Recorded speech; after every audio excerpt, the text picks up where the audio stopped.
इतिहास मोहब्बत के लिए कहते हैं कि बहुत नाजुक जो है मंजिल होती है मोहब्बत के सफर की। इतिहास जो है वो उससे भी ज्यादा नाजुक होता है, इतना नाजुक कि हल्की सी छेड़खानी इतिहास की घटनाओं को देखने का आपका नजरिया, आपके वर्तमान के बर्ताव और आपके भविष्य का जो मुस्तकबिल होता है, प्रारब्ध, उसको बदल देते हैं। क्योंकि इतिहास न केवल अपने आप को दोहराता है, इतिहास हमें अपने वर्तमान को ठीक तरीके से सबक लेते हुए ही नहीं, इतिहास की अच्छाइयों से भी सीखते हुए हमको अपने वर्तमान को आकार देने में, शेप करने में मदद करता है। उदाहरण के लिए हम सबने अपनी स्कूल की इतिहास की किताबों में कुछ एक बातें पढ़ी होंगी, जिसमें से एक ये कि एक वक्त हम सब आदिमानव थे और समूह में रहते थे और कोई जाति और धर्म और जेंडर का भेद नहीं था। सब मिल के शिकार करते थे, मिल के खाना खाते थे और एक दूसरे की अपनी हिफाजत करते थे। वजह यह थी कि रात के अंधेरे में इंसान नहीं देख सकता था और बाकी सारे जानवर देख सकते थे। तो इसलिए दिन में आप शिकारी थे, रात को आप शिकार थे और आपको अपने समूह की जरूरत थी। आपने बिजली का आविष्कार किया और आप भूल गए कि समूह जैसी कोई चीज होती है। इसी तरह इतिहास ने आपको बताया कि दुनिया में बहुत सारे क्रूर तानाशाह हुए हैं। हिटलर का नाम हम लोग बहुत लेते हैं। हम सब ने जाना समझा कि कितना बुरा था सब कुछ, और इसलिए हमको वर्तमान में सीख लेनी चाहिए, क्योंकि भविष्य उससे ही तय होता है। मैं ये बात क्यों कर रहा हूं? क्योंकि हम बात कर रहे हैं इतिहास की। हम इतिहास में बात कर रहे हैं पिछले 26 एपिसोड से, 27वां एपिसोड है नव जागरण की या रेनेसांस की। हम बात क्यों कर रहे हैं? क्योंकि नव जागरण इतिहास का वो दौर था जिसने हमको वो दृष्टि दी जिससे देखते हुए हम आज यहां तक पहुंचे हैं, जब मैं मुंबई का रहने वाला दिल्ली के किसी कमरे में बैठ के एक शो को होस्ट कर रहा हूं और जगदीश्वर जी या हमारे तमाम और गेस्ट दुनिया के अलग अलग कोने से साथ में जुड़ते हैं। एक वक्त में ये काम टेलीविजन भी नहीं कर पाता था, स्टूडियो में आना होता था या रिकॉर्ड करते थे। फिर तकनीक आई और टीवी पे लाइव शुरू हुआ। आज मैं अपने घर में बैठ के, अपने कमरे में बैठ के ये लाइव कर रहा हूं और मैं दुनिया के किसी भी कोने में जाऊं, मैं अपने एक लैपटॉप की मदद भर से, अपने मोबाइल के साथ किसी को भी ऐसे जोड़ सकता हूं। हम आज जहां पर खड़े हैं, हम रेनेसांस पर, नवजागरण पर ये शो कर पा रहे हैं क्योंकि नवजागरण के दौर में जो दृष्टि विकसित हुई चीजों को देखने की, उस वजह से हम तरक्की के इन सोपानों तक पहुंचे। लेकिन वो दृष्टि विज्ञान को अपनाती है कैसे? क्योंकि वो हर नई चीज को लेकर सहज होती है। और इसी कड़ी में पिछले हफ्ते हमने बात शुरू की स्वामी दयानंद के बारे में। उनके बारे में बहुत सारी विचार मेरे भी हैं, बहुत सारी जगह मेरे भी मतभेद है। पर कोई भी व्यक्ति जो परंपरागत विचार के खिलाफ कोई भी एक विचार नया लेकर खड़ा होता है, हमको उसके बारे में बात करनी होगी, क्योंकि वो लीक तोड़ता है, नई लकीर खींचता है, जो ज्यादा नहीं लेकिन थोड़ी बड़ी होती है। और इसलिए आज स्वामी दयानंद की सीरीज के दूसरे हिस्से में आज हम बात करेंगे कि उनका जीवन कैसे बदला। हम बात करेंगे उनके गुरु के बारे में, जिनका नाम था विरजानंद सरस्वती। और विरजानंद सरस्वती के बारे में बात करने के लिए हमारे साथ हमेशा की तरह मौजूद हैं प्रोफेसर जगदीश्वर चतुर्वेदी। प्रोफेसर, आपका स्वागत करता हूं मैं एक बार फिर। मैंने जो कहा उसमें आप घटाना जोड़ना कुछ चाहेंगे क्या? नहीं, बात सही कही है आपने, क्योंकि इतिहास सबसे जो है जटिल जगह है और सबसे चैलेंजिंग जगह है। इसलिए इतिहास के बारे में, इतिहास के पठन पाठन के बारे में सबसे बड़ी वैचारिक लड़ाइयां पिछले 70 साल में इतिहास में ही लड़ी गई हैं भारत में। दूर हम न जाएं जी। हमेशा अभी भी जो इतिहास में ही सारी जंग चल रही है पाठ्यक्रम की पुस्तकों में, तो इस लिहाज से वो एकदम सही आपने कही बात जी। और तो sir, it's over to you now. Thank you. आज हम लोग बातचीत करेंगे दंडी स्वामी विरजानंद सरस्वती के बारे में।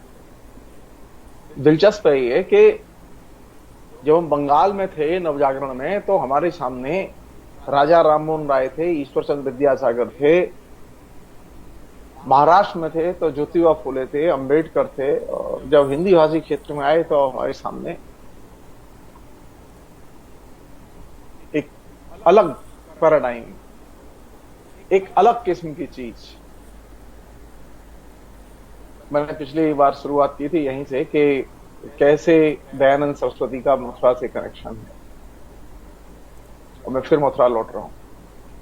आमतौर पर इतिहासकारों ने मथुरा का नवजागरण से कोई संबंध जोड़ा नहीं है। क्यों नहीं जोड़ा, ये मेरे लिए मिस्ट्री है।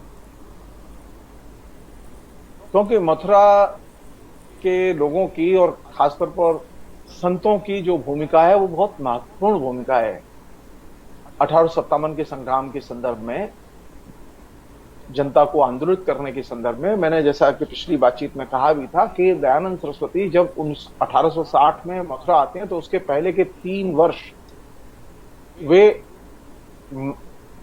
कहां रहते हैं इसका इतिहास में जिक्र नहीं मिलता, यहां तक कि वे अपनी आत्मकथा में भी इसका जिक्र नहीं करते। और ये माना जा रहा है कि वे कहीं ना कहीं सक्रिय थे, और वे कहां सक्रिय थे इसकी हम लोग चर्चा, उनके गुरु कहां सक्रिय थे इसकी चर्चा हम आज करेंगे।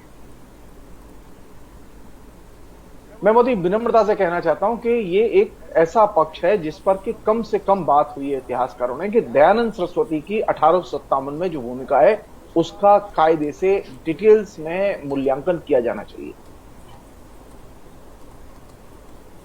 दंडी स्वामी ब्रजानंद सरस्वती की जो भूमिका है उसका मूल्यांकन किया जाना चाहिए। दिलचस्प है कि नाना साहब पेशवा के बारे में तो खूब बात होती है 1857 के संदर्भ में, लेकिन नाना साहब पेशवा के मेंटर के तौर पर, एक शिक्षक के तौर पर, एक वैचारिक मददगार के तौर पर दयानंद सरस्वती का जिक्र नॉर्मली लोग नहीं लेते। सब लोग जानते हैं इस बात को, यह ऑन द रिकॉर्ड है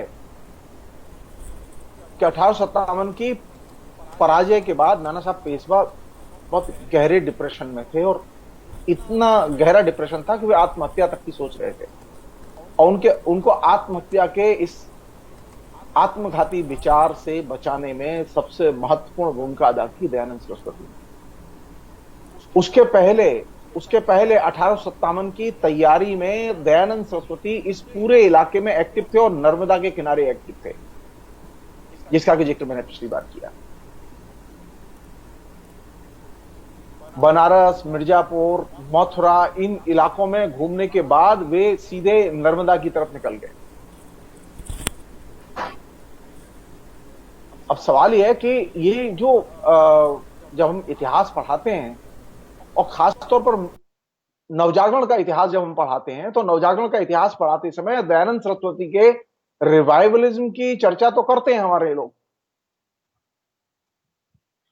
लेकिन कौन सी ऐसी चीज है जो कि बहुत मूल्यवान चीज है हमारे लिए? पुनरुत्थानवाद से क्या खतरा है और पुनरुत्थानवाद कहां है, इसकी मैं चर्चा थोड़ा सा बाद के एपिसोड में करूंगा। लेकिन जो सबसे पॉजिटिव पक्ष है, जिसको कि आमतौर पर हम लोग डिस्कस ही नहीं करते, किस चीज से आज पूरा समाज जूझ रहा है? आज पूरा का पूरा समाज हिंदुस्तान का जिस बीमारी से जूझ रहा है उसे हम लोग कहते हैं अंधविश्वास, और जिसका सबसे अधिक शिकार है,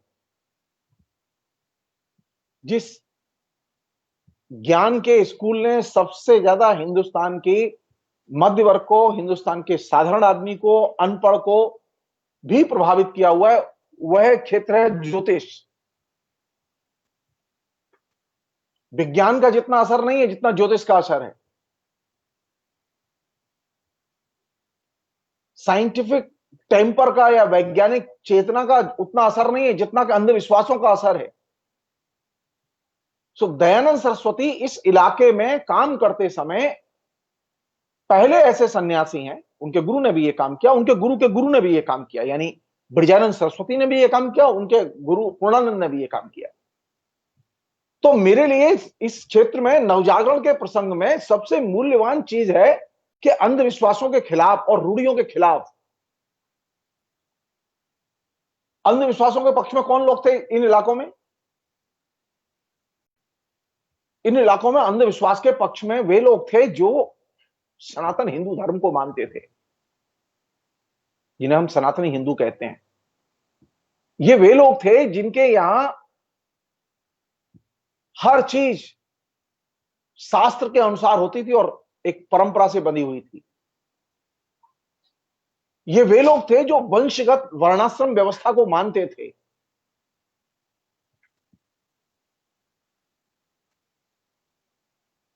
और ये साधारण चीजें नहीं है, अभी भी हो रहा है ना।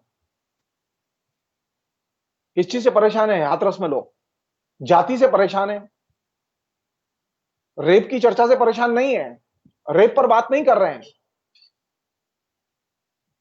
अभी भी वंश और जाति, ये दो चीज उभर के सामने आ गई। यही तो सनातनी हिंदू धर्म की ये विशेषता थी। को वर्णाश्रम व्यवस्था चाहते हैं और वंशानुगत वर्णाश्रम व्यवस्था चाहते हैं।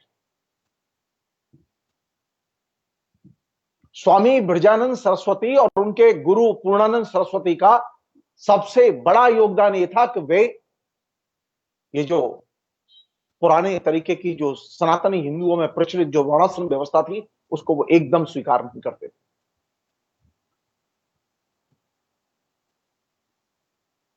सनातनी हिंदुओं के यहां पुराण अंतिम सत्य है। पुराणों में जो कहा गया, पुराणों में जो लिखा है, उसको वे बार बार प्रमाण के तौर पर इस्तेमाल करते रहे दैनंदिन जीवन में। ब्रजानंद सरस्वती, उनके गुरु पूर्णानंद सरस्वती, दयानंद सरस्वती, इन तीनों ने पुराणों को प्रमाण मानने की जो परंपरा थी, उस पूरी की पूरी परंपरा को ध्वस्त किया, चुनौती दी। और इसका क्यों मैं कह रहा हूं कि मथुरा एक साधारण शहर नहीं रहा है। हिस्टोरिकली मथुरा, पुराने जितने भी अध्ययन हुए प्राचीन काल के, मध्यकाल के, उनमें मथुरा एक बहुत महत्वपूर्ण शहर रहा है। जैसे कि अब मेट्रोपॉलिटन सिटीज बहुत महत्वपूर्ण माने जाते हैं। अब आप यहां से देखिए कि दयानंद सरस्वती के गुरु ब्रजानंद सरस्वती जब मथुरा आए, तो उस समय स्थिति यह थी कि मथुरा में 100 से अधिक संस्कृत के विद्वान थे जो संस्कृत के विद्यार्थियों को पढ़ाते थे। मथुरा शहर में उस समय 900 से अधिक छात्र थे जो संस्कृत पढ़ते थे। आप यहां से सोचिए कि एक छोटा सा कस्बा जिसकी कुछ हजार आबादी, उसमें 900 विद्यार्थी संस्कृत मीडियम से संस्कृत व्याकरण, साहित्य, वेद, वेदांत, दर्शन, इन तमाम चीजों का अध्ययन कर रहे थे। बड़ा सेंटर था मथुरा, इंटेलेक्चुअल एक्टिविटीज का और खासतौर पर ओरिएंटल एजुकेशन का सबसे बड़ा सेंटर था बनारस के बाद। ब्रजानंद सरस्वती के बारे में यह जग विख्यात था कि वे व्याकरण के सूर्य हैं। अगर पाणिनि के ग्रामर पर बात होगी, संस्कृत के ग्रामर पर बात होगी, तो अंतिम वक्तव्य अगर किसी का होगा और सबसे अधिक प्रामाणिक वक्तव्य किसी का होगा, तो वे होंगे ब्रजानंद सरस्वती। बनारस के पंडित नहीं।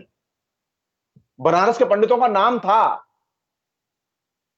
लेकिन बनारस के पंडितों के बारे में यह प्रसिद्धि थी कि बनारस के पंडित सबसे ज्यादा ढोंगी और धूर्त होते हैं। इसकी चर्चा मैं बाद में करूंगा आपसे, जब मैं शास्त्रार्थ के क्रम में जो बहस चली है उस दौर में मैं उनकी चर्चा करूंगा, तो मैं आपसे करूंगा। तो बनारस एक बहुत महत्वपूर्ण जगह तो थी, लेकिन महत्वपूर्ण मैनिपुलेशन की भी जगह थी। आइडियोलॉजिकल मैनिपुलेशन सबसे ज्यादा, और खासतौर पर सनातन धर्म के पक्ष में, सनातन हिंदू धर्म के पक्ष में मैनिपुलेशन, आइडियोलॉजिकल मैनिपुलेशन के सबसे बड़े सेंटर के तौर पर बनारस जाना जाता है और बनारस के पंडित जाने जाते हैं। ब्रजानंद सरस्वती ने सबसे बड़ा काम यह किया कि उन्होंने बड़े पैमाने पर सनातन हिंदू धर्म को और सनातन हिंदू धर्म की मान्यताओं को, उनके पठन पाठन की पद्धतियों को एक सिरे से चुनौती दी। जो सनातनी हिंदू थे, उनमें किस चीज का प्रचलन था? उस परंपरा से एक हद तक, एक समय जो पठन पाठन की पद्धति थी, उससे स्वयं ब्रजानंद सरस्वती भी प्रभावित थे। मसलन जो व्याकरण वो पढ़ के आए थे, वो व्याकरण था भट्टोजी दीक्षित, जो 17वीं शताब्दी में व्याकरण के बहुत बड़े विद्वान हुए। उन्होंने जो एक सरल सुविधा के लिए सिद्धांत कौमुदी नामक एक पुस्तक लिखी, उस पुस्तक के जरिए जो व्याकरण की शिक्षा दी जाती थी, वो ऐसी शिक्षा थी जैसे जो कि बहुत ही इजी तरीके से आप व्याकरण सीख सकते हैं और व्याकरण के बहुत ही व्यावहारिक पक्ष को जान सकते हैं।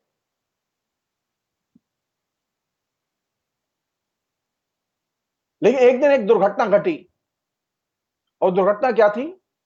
अच्छा, इस पद्धति के अनुसार ही बिरजानंद सरस्वती पढ़ाते भी थे,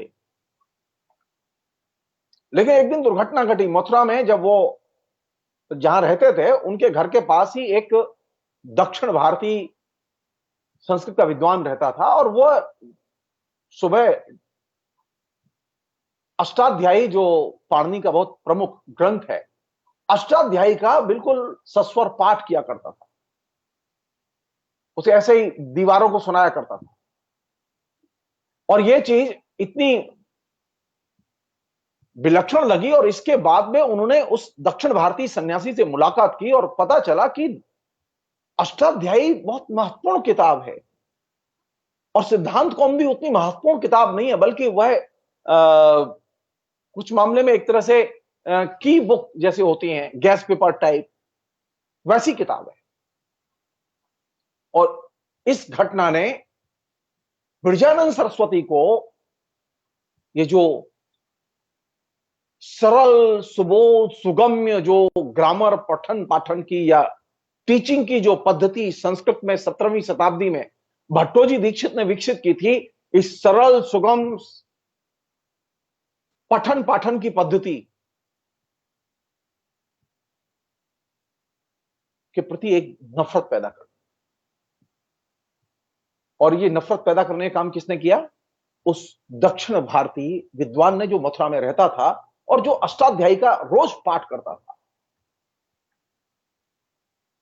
मुझे संयोग से संस्कृत की पाठशाला में पढ़ने का और संस्कृत के विद्वानों से पढ़ने का मौका मिला। बचपन से मेरा बचपन उन्हीं में गुजरा मेरा, तो मैं उनकी उस मनोदशा को थोड़ा बहुत जानता हूं कि वहां किस तरह के लोग हैं और किस तरह की मनोदशा में रहते हैं।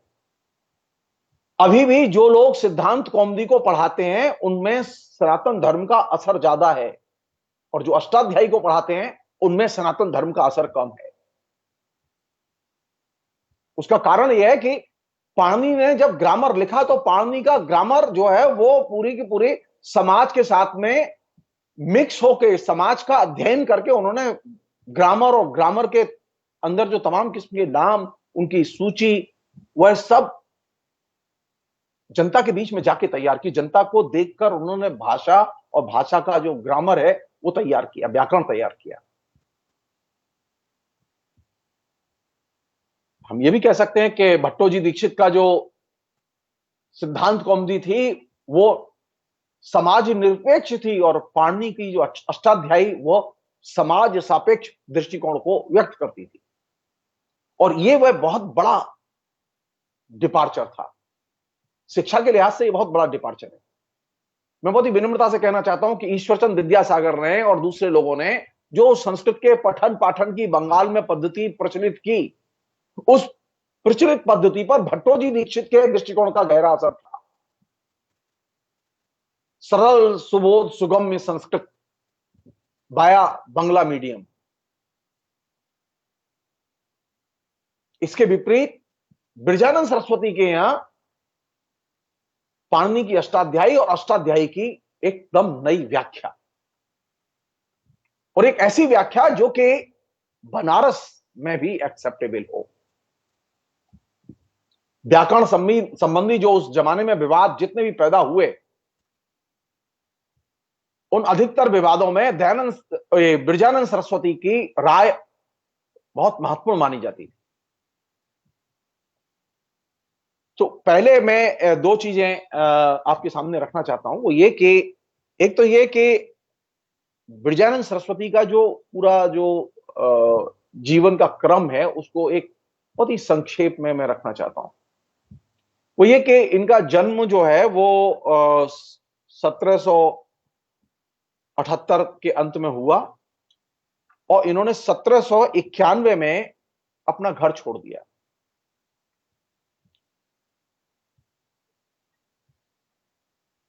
1793 से लेके 1796 तक ये ऋषिकेश में रहे और वहां तपस्या करते रहे। सन 1800 में ये काशी पहुंचते हैं और काशी के पंडितों की सदस्यता लेते हैं और ये सदस्यता उन्हें 1808 के आसपास मिलती है। उसके बाद वे अलवर लौट आते हैं और अलवर में 1832 के अप्रैल के उत्तरार्ध में वो आते हैं और वहां रहते हैं। उसके बाद वे 1845 में मथुरा आते हैं और मथुरा में आने के बाद उनके दृष्टिकोण में बुनियादी बदलाव होता है। वो कब, क्यों, कैसे होता है, इसकी चर्चा हम थोड़ा सा बाद में करेंगे। 1859 में जो घटना इनके साथ व्यक्तिगत तौर पर घटती है, उसके प्रभाव स्वरूप इनके अंदर एक द्वंद्व पैदा होता है और ये व्याकरण और भट्टोजी दीक्षित के ज्ञान इन सबको छोड़ देते हैं। इसे इतिहासकारों ने आर्ष युग की, यानी ये पुराने ज्ञान के स्रोत की तरफ, यानी पानी की तरफ लौटते हैं, वेदों की तरफ लौटते हैं। 1860 में इनके पास में दयानंद सरस्वती पढ़ने के लिए आते हैं और वे तकरीबन 2.5 साल रहते हैं उनके पास। एक दूसरे और विद्वान थे जो कि बहुत महत्वपूर्ण विद्वान थे व्याकरण के, मथुरा से ही, उनका नाम था उदय प्रकाश। उदय प्रकाश ने इनसे दीक्षा ली, पढ़ाई लिखाई की। वे पहले से जानते थे, लेकिन जब इनसे पढ़ा तो वो अपना सारा शास्त्र उन्होंने रिवाइव किया और नए सिरे से देखा उसे।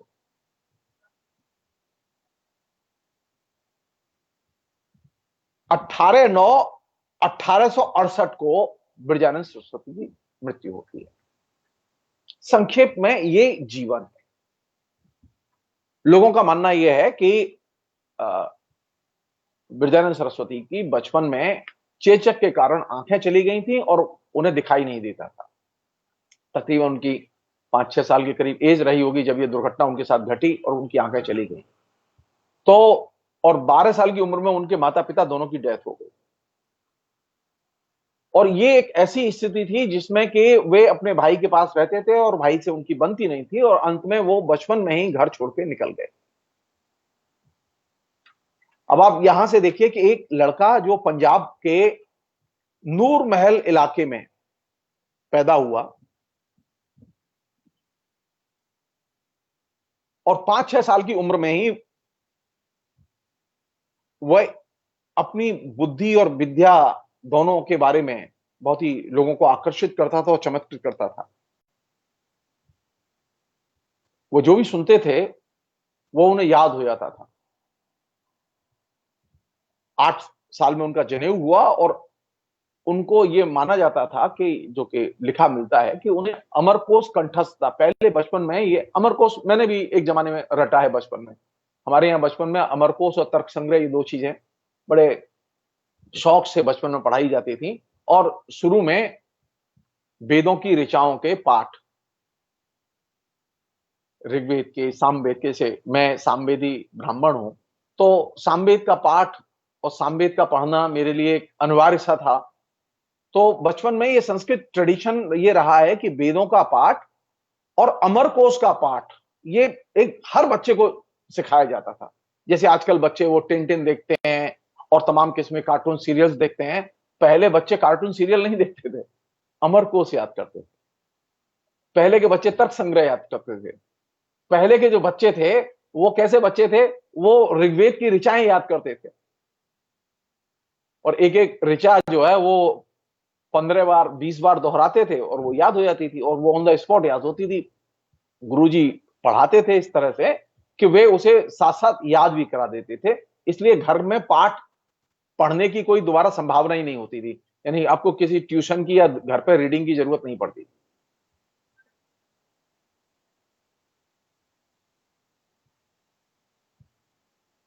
अमरकोश के अलावा इन्होंने बचपन में व्याकरण की कौमुदी और सिद्धांत कौमुदी, दोनों चीजें पढ़ी। मैंने भी बचपन में पढ़ी, लोक सिद्धांत कौमुदी, मध्य सिद्धांत कौमुदी, ये पढ़ी हमने। अष्टाध्यायी भी पढ़ी।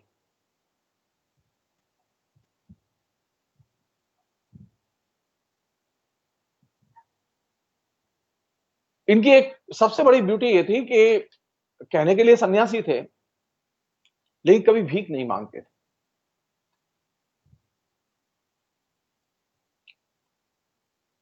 और जब ये घर छोड़कर निकल आए तो कुछ समय उन्होंने ऋषिकेश में 3 साल तक तपस्या की। उसके बाद में फिर ये अपने वहां पर एक सन्यासी थे पूर्णानंद सरस्वती। पूर्णानंद सरस्वती से इन्होंने संस्कृत व्याकरण पढ़ा और संस्कृत व्याकरण के साथ साथ इन्होंने संस्कृत साहित्य का भी अध्ययन किया।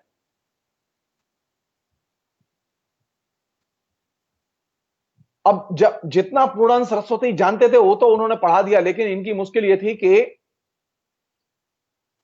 इनकी बुद्धि और इसके चमत्कार से पूर्णानंद सरस्वती बहुत प्रभावित थे, तो उन्होंने इनको इंसिस्ट किया कि तुम बनारस जाओ और काशी जाके अध्ययन करो। तो जैसा कि मैंने कहा कि वे सन 1800 में वे काशी आते हैं और काशी में वे बाकायदा सिस्टमेटिकली कई विषयों का अध्ययन करते हैं। ब्रजानंद सरस्वती की खूबी यह थी कि ब्रजानंद सरस्वती अपने बौद्धिक क्षमता और विद्वत्ता के कारण अवागढ़ नरेश, अलवर नरेश, जयपुर नरेश, दिल्ली नरेश, इन तमाम हिंदू मुस्लिम राजाओं के यहां समान रूप से सम्मान के अधिकारी विद्वान थे। दिल्ली के मुगल शासक भी उनका सम्मान करते थे और हिंदू राजा भी सम्मान करते थे। और यह सम्मान जो उन्हें मिला ये उनकी विद्वत्ता की वजह से मिला। और सब लोग जानते थे कि वे रूढ़ियों के खिलाफ हैं, सामाजिक रूढ़ियों को एकदम नहीं मानते थे और सत्य के अलावा वे कोई चीज एक्सेप्ट नहीं करते थे। अगर कोई झूठ बोले तो वो एक्सेप्ट करने के लिए तैयार नहीं होते, चाहे जितना बड़ा हो।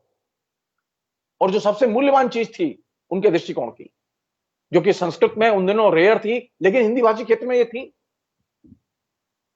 पूर्णानंद सरस्वती के अंदर अंग्रेजों के प्रति गहरी नफरत थी और विद्रोह का भाव था, जो इनके गुरु थे ब्रजानंद सरस्वती के।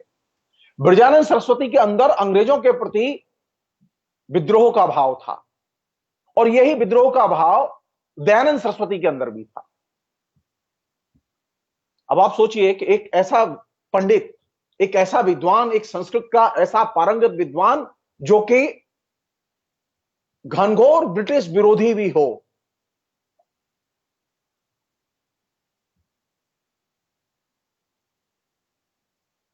तो उस जमाने में, जिस जमाने में ये दयानंद सरस्वती और ब्रजानंद सरस्वती, पूर्णानंद सरस्वती हमारे बीच में हैं, उस जमाने में कौन सी चीज महत्वपूर्ण है पॉलिटिकली?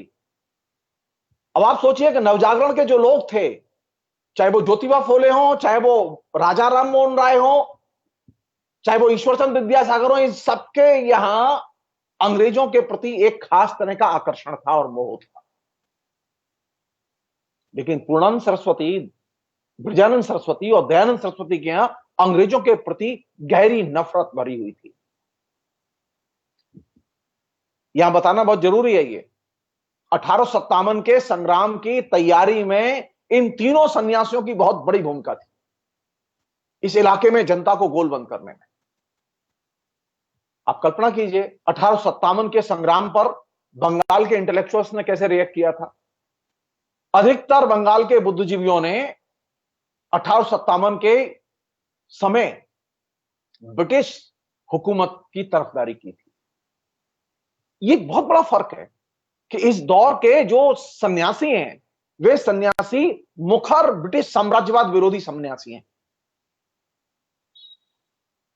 मैं एक घटना का जिक्र इस प्रसंग में करना चाहता हूं जिससे कि आपको एक अंदाजा लगे पॉलिटिक्स क्या है। पहले पक्ष के तौर पर हम यही पक्ष लेते हैं कि 1857 में पूर्णानंद सरस्वती क्या कर रहे थे, दयानंद सरस्वती क्या कर रहे थे, ब्रजानंद सरस्वती क्या कर रहे थे। जिन लोगों ने आर्य समाज का इतिहास लिखा है उन लोगों ने इस पर डिटेल्स में रोशनी डाली है, लेकिन दिलचस्प है ये कि जो मॉडर्न हिस्टोरियंस हैं वे इसकी चर्चा कम से कम करते हैं या करते ही नहीं है। क्यों? दादा भाई नौरोजी की चर्चा हो सकती है, ईश्वरचंद विद्यासागर की चर्चा हो सकती है, राजा राम मोहन राय की चर्चा हो सकती है, ब्रजानंद सरस्वती की क्यों नहीं चर्चा हो सकती?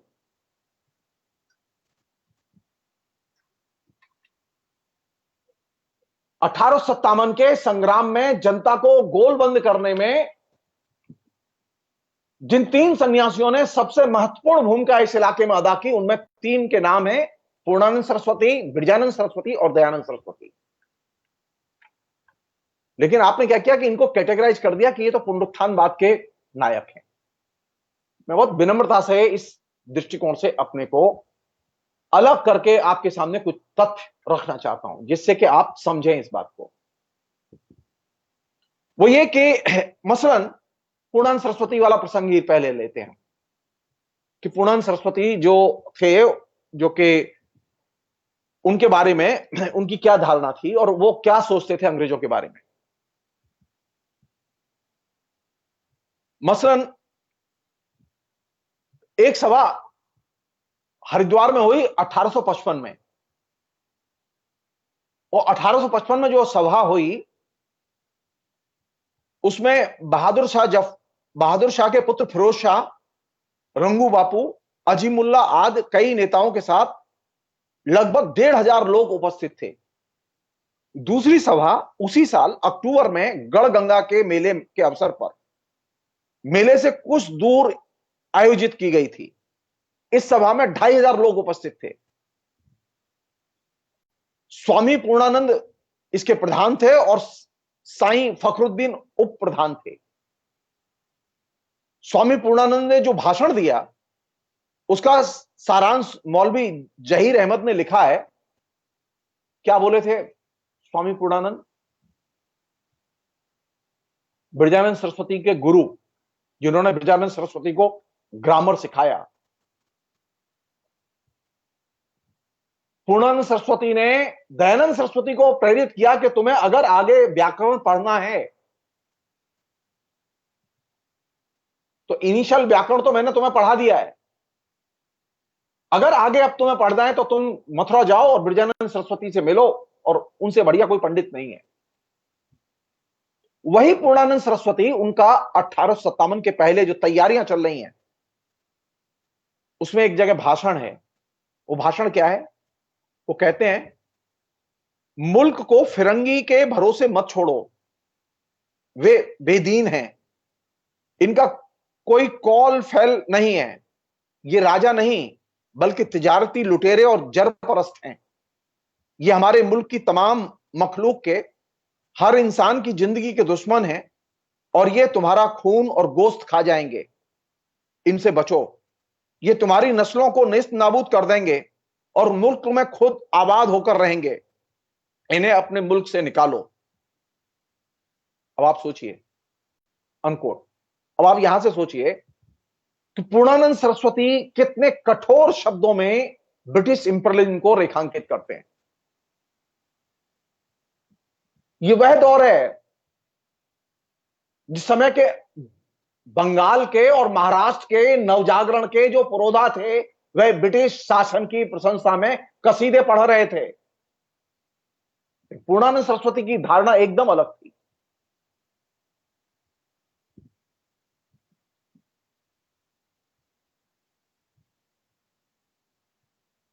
तीसरी सभा अक्टूबर 1855 में जो हुई,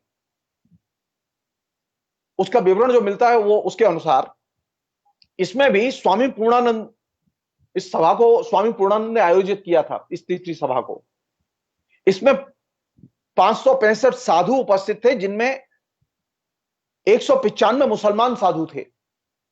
मौलवी जहीर अहमद ने इस सभा में सम्मिलित हुए कुछ प्रमुख साधुओं के नाम भी दिए हैं, जिनमें प्रज्ञा चक्षु स्वामी बिरजानंद का नाम भी है और साथ ही गोल मुख वाले नौजवान दयानंद का भी नाम है। सभा में स्वामी पूर्णानंद और साईं फखरुद्दीन ने भाषण दिए थे और लोगों को देश के उत्थान की प्रेरणा दी थी। एक अन्य रेफरेंस जो 1857 के प्रसंग में मिलता है, और ये सारे प्रसंग कहां दर्ज हो रहे हैं? ये पंचायतों के रिकॉर्ड में दर्ज हो रहे हैं। खाप पंचायत के, सर्वखाप पंचायत के, सोरम की पंचायत के। ये इन इलाकों में पंचायतें बहुत स्ट्रांग हुआ करती थी और ऐसी स्ट्रांग हुआ करती थी कि इन पंचायतों के पास में अपने लेखक होते थे कि पंचायतों की जो मीटिंग होती थी, पब्लिक मीटिंग होती थी, उनमें जो कुछ बोला जाता था वो बाकायदा रिकॉर्ड में दर्ज किया जाता था। वो आजकल की तरह खाप पंचायतों की तरह पंचायतें नहीं थी, बल्कि ये पंचायतें वे थी जो कि ब्रिटिश इंपीरियलिज्म के खिलाफ में जनता को आंदोलित करने में इनकी बहुत बड़ी भूमिका थी।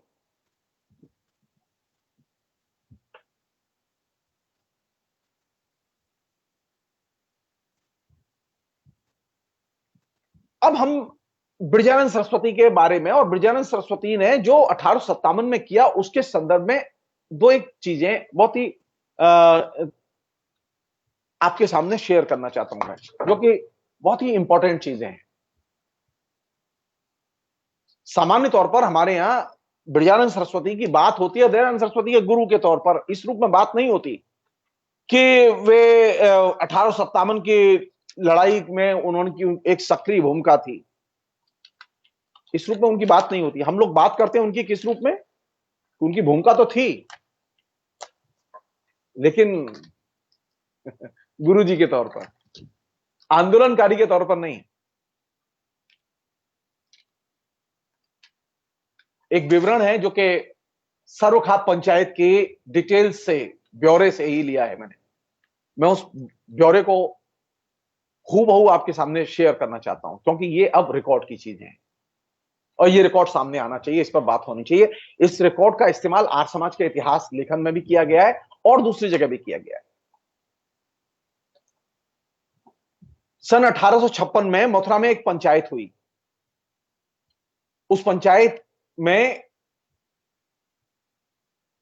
अनेक लोग आए और क्या हुआ वहां, उसमें जो प्रमुख वक्ता थे वो कौन थे? प्रमुख वक्ता थे उसमें स्वामी ब्रजानंद सरस्वती। अब उसका पूरा ब्यौरा बहुत ही दिलचस्प है और वो आंखें खोलने वाला है। अब आप याद कीजिए बंगाल को, और अब याद कीजिए आप महाराष्ट्र के नवजागरण को, और याद कीजिए मथुरा से जो दयानंद सरस्वती सीख रहे थे उससे। पिछली बार लोगों ने कुछ आश्चर्य व्यक्त किया था कि मथुरा का नाम मैं क्यों लेना चाहता हूं। मथुरा का नाम मैं इसलिए लेना चाहता हूं कि मथुरा के लोगों की बहुत बड़ी भूमिका थी, मथुरा के किसानों की बहुत बड़ी भूमिका थी, स्वामी ब्रजानंद सरस्वती की बहुत बड़ी भूमिका थी इस इलाके में किसानों को आंदोलित करने में। हरियाणा से लेके, सॉरी, हरिद्वार से लेके मथुरा तक ये जो पूरा इलाका था, इस पूरे इलाके को के किसानों को आंदोलित करने में इन संतों की बहुत बड़ी भूमिका थी। हमने कभी इस भूमिका को लेके हमने डिटेल्स में बात नहीं की। हाँ, सतनामी संतों के विद्रोह के बारे में जरूर बात होती है, दशनामी संतों के विद्रोह के बारे में। वो विवरण क्या है जो मथुरा की मीटिंग का है, जो 1856 में हुई। विवरण ये है, सन 1856 मुताबिक संवत 1913 को एक पंचायत मथुरा के तीर्थ गाह पर मुनवाइद हुई। उनमें हिंदू, मुसलमान और दूसरे मजहब के लोगों ने शिरकत की थी। इस पंचायत में एक नवीना हिंदू दरवेश को लाया गया था। एक पालकी में बिठाकर उनके आने पर सब लोगों ने अदब किया। सबके अदब के बाद नाना साहब पेशवा, मौलवी अजीमुल्ला खान, रंग बाबू और शहंशाह बहादुर शाह का शहजादा, इन सब ने इनके अदब में कुछ सोने की असरफियां पेश की। इसके बाद एक हिंदू और एक मुसलमान फकीर ने यह कहा कि हमारे उस्ताद साहिबान की जवान मुबारक से जो तकरीर होगी और वह बली उल्लाह साधु बहुत जवानों का आलिम और हमारा और हमारे मुल्क का बुजुर्ग है। खुदा की मेहरबानी से ऐसे बुजुर्ग हमें मिले, यह खुदा का बड़ा एहसान है। वो जो तकरीर हुई उसके बारे में लिखते हैं, दरवेश की तकरीर का आगाज सबसे पहले, यानी स्वामी ब्रजानंद ने सबसे पहले उन्होंने खुदा की तारीफ की और फिर उर्दू में उसका तर्जुमा किया। इस बुजुर्ग ने यह कहा कि आजादी जन्नत है और गुलामी दोजख है। अपने मुल्क की हुकूमत और गैर मुल्क की हुकूमत के मुकाबले में अपने मुल्क की हुकूमत गैर मुल्क की हुकूमत के मुकाबले में 1000 दर्जे बेहतर है। दूसरों की गुलामी हमेशा बेइज्जती और बेशर्मी का बायस है। इसमें किसी कौम से और किसी मुल्क से कोई नफरत नहीं है। हम तो हल्के खुदा की महबूबी के लिए खुदा से रोज दुआ मांगते हैं, मगर हुक्मरान कौम, खासकर फिरंगी, जिस मुल्क में हुकूमत करते हैं उस मुल्क के वासिंदों के साथ इंसानियत का बर्ताव नहीं करते और कितनी ही अपनी अच्छाई की तारीफ करें, मगर उस मुल्क के बासिंदों के साथ मवेशियों से भी बदतर गिरा हुआ बर्ताव करते हैं। खुदा की खलकत में सब इंसान भाई भाई हैं, मगर गैर मुल्की हुक्मरां कौम उन्हें भाई न समझकर गुलाम समझती है। किसी भी मजहब की किताब में ऐसा हुक्म नहीं है कि अशरफ मखलूकात के साथ दगा की जाए और अल्लाह के हुक्म की खिलाफ वर्जी की जाए। इस वास्ते मातहत लोगों का न कोई ईमान है और न कोई शान है। फिरंगियों में बहुत सी अच्छी बातें भी हैं, मगर सियासी मसले में आकर वह अपने कौल फैल को न समझकर फौरन बदल जाते हैं और हमारी अच्छाई और नेक सलाह को फौरन ठुकरा देते हैं। इसकी असल वजूहात यह है कि हमारे मुल्क को अपना वतन नहीं समझते। हमारे मुल्क का बच्चा बच्चा उनकी खैर ख्वाही का दम भरे, फिर भी अपने वतन की बायस है, इन्हें अपने ही वतन से मोहब्बत है। इसलिए ये सब बाशिंदगान हिंद से इल्तिजा करते हैं कि जितना वह अपने मजहब से मोहब्बत करते हैं, उतना ही इस मुल्क के हर इंसान का फर्ज है कि वह वतन परस्त बने, मुल्क के हर इंसान को भाई भाई जैसी मोहब्बत करे। तब तुम्हारे दिलों के अंदर वतन परस्ती आ जाएगी, तो इस मुल्क की गुलामी खुद ब खुद जुदा हो जाएगी।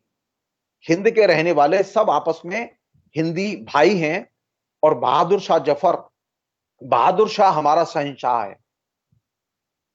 तसनीफ करदे मीर मुश्ताक मिराशी, कासिद सर्वखाप पंचायत। ये सर्वखाप पंचायत के मिनट्स का हिस्सा है। इसको लिखा किसने? मीर मुश्ताक मिराशी ने। उसी में वो एक और विवरण देते हैं, बहुत इंटरेस्टिंग विवरण है वो। और इस जो अभी मैंने जो आपके सामने वक्तव्य पढ़ा उनका, ब्रजानंद सरस्वती का, उसमें सबसे शानदार चीज क्या थी? सबसे शानदार चीज थी ब्रजानंद सरस्वती के दृष्टिकोण की कि वे स्वाधीनता को, उनका शब्द है आजादी जन्नत है। ये जो आजादी शब्द को लेके भड़कते हैं ना लोग, उनके लिए ये ब्रजानंद सरस्वती के शब्द 1857, ये 1855 की घटना है। ये जो 1856 में जो पंचायत हुई, इस पंचायत में ब्रजानंद सरस्वती कहते हैं कि आजादी जन्नत है और गुलामी दोजख है। तो जो लोग आजादी की मुखालफत कर रहे हैं, वे लोग किसके पक्ष में खड़े हैं? एक अन्य चीज जिसको कि वे इस पूरे अपनी स्पीच में जोड़ देते हैं, वो ये कि सबसे महत्वपूर्ण चीज कौन सी है? वतन परस्ती। और वतन परस्ती का आधार क्या है? वतन परस्ती का आधार है हिंदू मुस्लिम एकता। जब तक आप सब इंसानों को भाई भाई नहीं मानेंगे, आप वतन परस्त नहीं बन सकते। वतन परस्ती या देशभक्ति के भावबोध को पैदा करने के लिए पहली शर्त है कि हिंदू मुसलमान एक दूसरे को भाई भाई की नजर से देखें और माने। लेकिन अब तो हमारे यहां हालत यह है कि मुसलमानों को देशद्रोही घोषित करने पर, बनाने पर पूरी सरकार और सिस्टम पूरा लगा हुआ है, पूरा मीडिया का प्रचार तंत्र लगा हुआ है। ब्रजानंद सरस्वती उन 1856 में यह बात कहते हैं कि देशभक्ति कैसे आती है? देशभक्ति आती है आपसी भाईचारे से, हिंदू मुसलमानों के बीच में आपसी भाईचारे से। आप यहां से देखिए, सर्वखाप पंचायत के मिनट्स का यह हिस्सा है, ये वक्तव्य। कौन लोग थे उस मीटिंग में उपस्थित? नाना साहब पेशवा, 1857 के हीरोज में से एक, उस मीटिंग में मौजूद। ये सम्मान के लिए पहुंचे थे, स्वागत करने पहुंचे थे। किसका? ब्रजानंद सरस्वती का। दूसरी चीज जो कि बहुत ही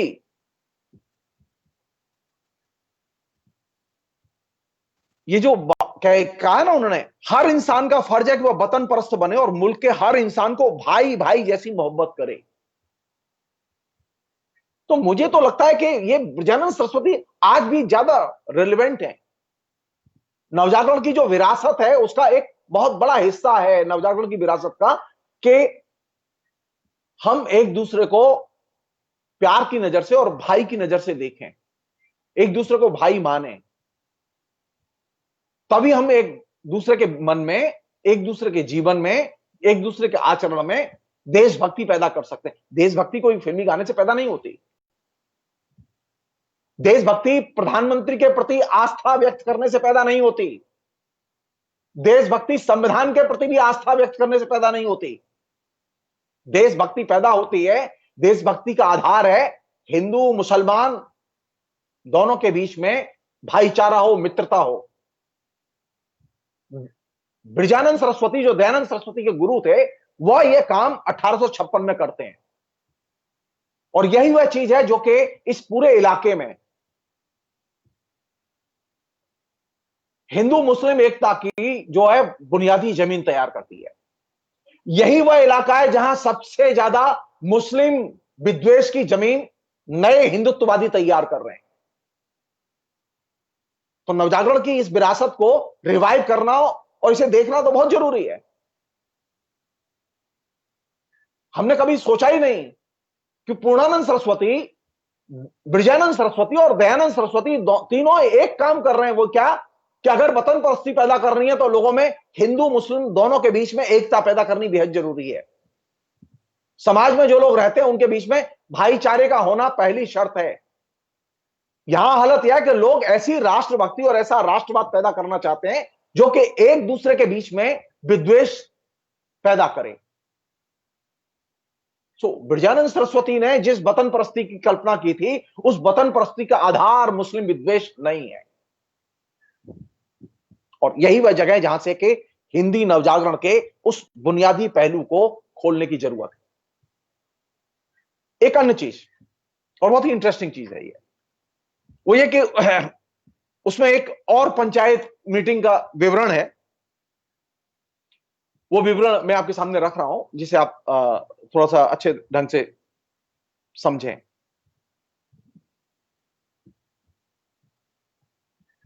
एक अन्य पंचायत विक्रमी संवत 1913 में, यह पंचायत दूर दराज जंगल में की गई और भादों के महीने में की गई।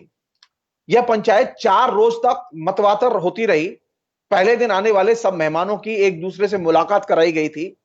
दूसरे दिन हजरत आदम से लेकर हजरत मोहम्मद अल रसूल सल्लल्लाहु अलैहि वसल्लम तक सवाने उम्री सुनाई गई। तीसरे दिन राम, कृष्ण, महात्मा बुद्ध और शंकराचार्य के, महावीर स्वामी, अनेक ऋषि मुनि और राजा महाराजाओं के जिंदगी के दास्तानों पर रोशनी डाली गई।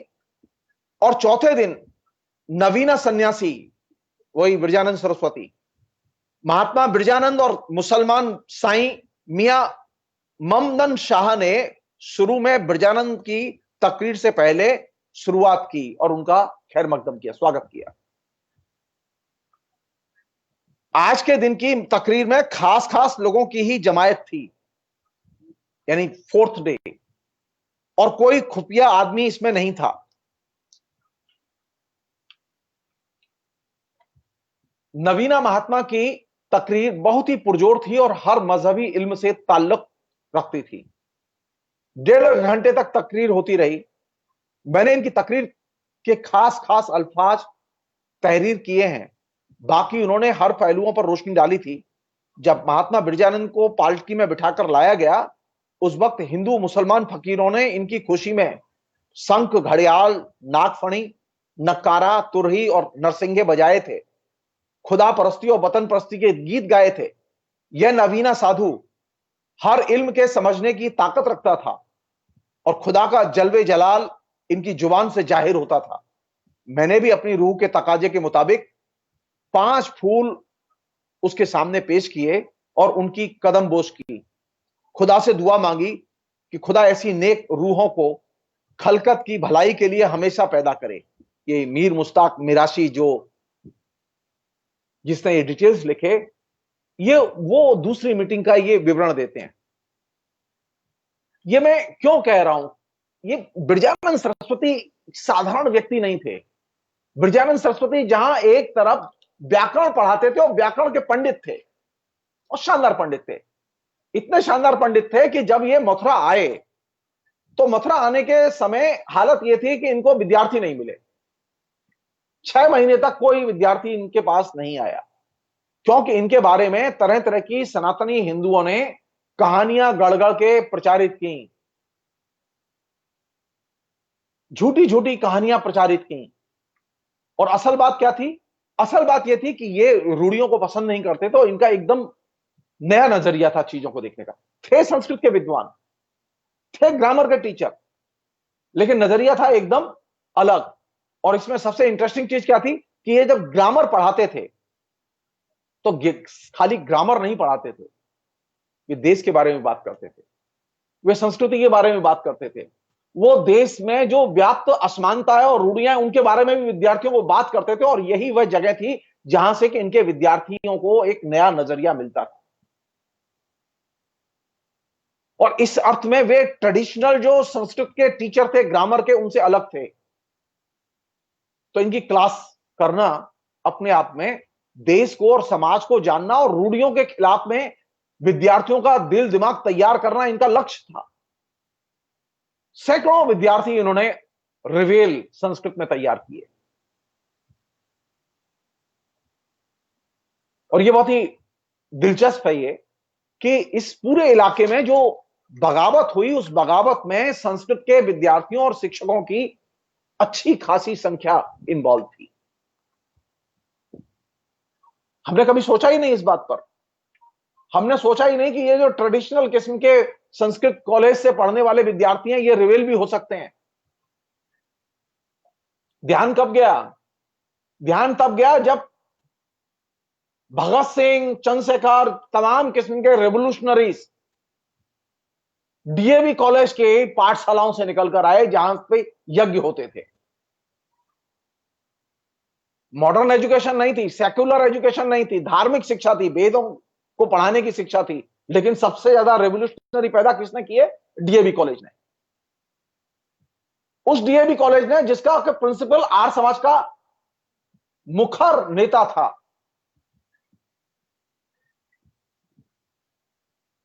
जिन लोगों को थोड़ा सा पढ़ने का शौक है, उन्हें देखना चाहिए, उन्हें देखना चाहिए कि यशपाल ने जो झूठा सच लिखा है, उस झूठा सच में कैसे रेवोल्यूशनरीज तैयार होते थे आर्य समाज की पाठशालाओं में, उसे जानना चाहिए। संस्कृत के बारे में और संस्कृत के विद्वानों के बारे में हमें अपना नजरिया बदलना चाहिए, क्योंकि बिरजानंद सरस्वती संस्कृत के व्याकरण के सूर्य कहलाते थे। सवाल यह कि यह व्याकरण का सूर्य, इसका नजरिया बदला कैसे? ये संस्कार, ब्रिटिश विरोधी संस्कार इसे मिले थे पूर्णानंद सरस्वती से हरिद्वार में। वहीं से एक ग्रामर थोड़ा बहुत पढ़ के आए थे, फिर बनारस गए, वहां उन्होंने खूब जम के पढ़ाई की और व्याकरण के बहुत अद्भुत पंडित के रूप में तैयार किया अपने को। उन्होंने अलवर के जो नरेश थे विनय सिंह, उनको पढ़ाने के लिए किताब भी लिखी थी जिसका नाम था शब्द बोध। बनारस में वे तकरीबन 10 साल रहे और बनारस में रहने के बाद में वे गया गए, गया 3 साल रहे और गया से चल के वे कलकत्ता गए और कलकत्ता में तकरीबन 6 वर्ष रहे। और कलकत्ते में रहते हुए बिरजानंद सरस्वती ने, दिलचस्प है कि 3 नई चीजें सीखी। पहली चीज सीखी जो कि बंगाल की खूबी है, संगीत, वीणा वादन सीखा। दूसरी चीज सीखी उन्होंने, बंगाल में उस समय बहुत प्रचलन था और बंगाल इसके लिए बहुत विख्यात रहा है, आयुर्वेद। तो वीणा वादन, संगीत और शतरंज, ये 4 चीजें उन्हें मिली सीखने के लिए कलकत्ते से। और वहीं उन्होंने शतरंज के वो यानी सोचिए, देख नहीं पाते थे, एक ब्लाइंड शतरंज का अद्भुत खिलाड़ी, ऐसा खिलाड़ी जिससे कोई जीत ही नहीं सकता था। और फिर वे गंगा सागर गए, गंगा सागर से घूमते फिरते अलवर होते हुए वे मथुरा पहुंचे। और मथुरा में जब वे पहुंचे तो जैसा कि मैंने अभी आपसे जिक्र किया कि मथुरा में पहुंचने के तत्काल ही उन्हें एंट्री नहीं मिली। मेरे घर के पास ही एक सेठ साहब का घर है, जैसे मैंने आपसे कहा कि ब्रजानंद सरस्वती और हमारा घर जहां वो पहुंचे थे वो पास पास था। तो सेठ थे, उन सेठ जी के यहाँ वो भाड़े पर रहे।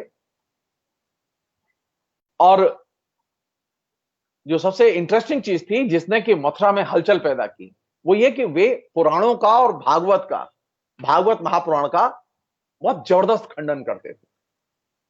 और इसने पंडितों की, खासतौर पर सनातनी पंडितों की, पौराणिकों की एक तरह से जमीन खिसका दी,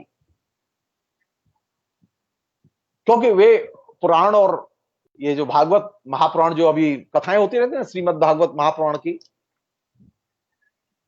सनातन धर्म के मोबिलाइजेशन का ये बहुत बड़ा आइडियोलॉजिकल टूल है। और ये श्रीमद् भागवत की कथा बांचने वाले सनातन धर्म के बहुत बड़े मोबिलाइजर हैं। ब्रजानंद सरस्वती की सबसे बड़ी भूमिका और दयानंद सरस्वती की सबसे बड़ी भूमिका यह थी कि ब्रजानंद सरस्वती ने महाभागवत पुराण को एकदम अपने शास्त्रार्थ से और अपनी विद्वत्ता से एकदम ध्वस्त कर दिया।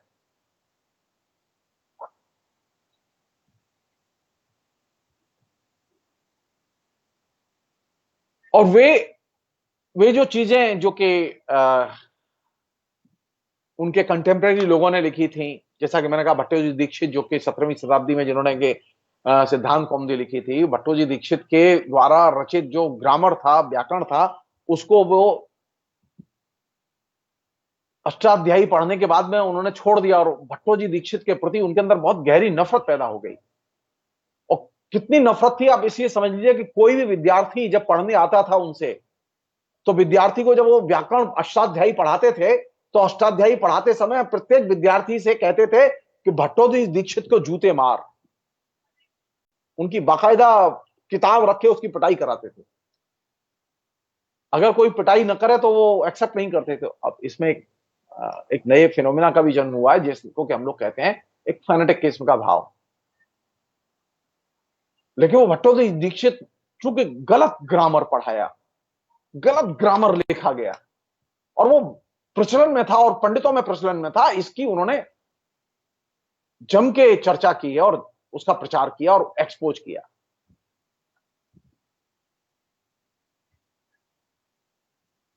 एक अन्य चीज जिसका कि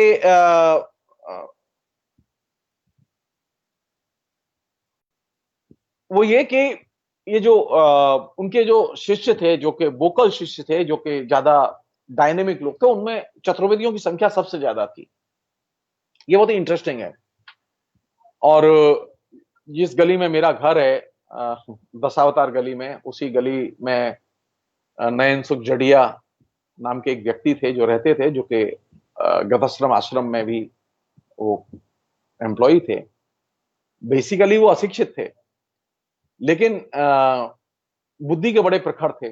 तो ब्रजानंद सरस्वती जो विद्यार्थियों को पढ़ाते थे, उसको नयन सुख जड़िया सुनते रहते थे। तो नयन सुख जड़िया को सुनते सुनते अष्टाध्यायी याद हो गई थी, संस्कृत के तमाम वे ग्रंथ याद हो गए जो कि ब्रजानंद सरस्वती अपने विद्यार्थियों को पढ़ाते रहते थे। और अंत में नयन सुख जड़िया जो है वो मूर्ति पूजा विरोधी हो गए, ईश्वर विरोधी हो गए।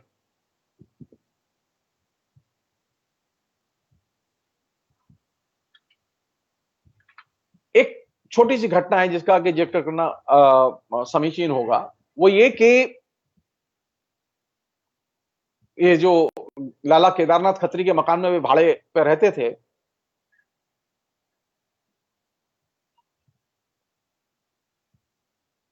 तो भाड़े पर रहते समय एक दिन उनके यहाँ वो लाला पहुंचा मिलने के लिए। तो स्वामी जी ने समझा कि वो भाड़ा लेने आया है। तो स्वामी जी ने कहा कि भाई तुम अपना आए हो मकान मालिक हो, तुम भाड़ा ले लो। हाँ, तो उसने असल में हुआ ये कि वो दरवाजे पर उसने नॉक किया।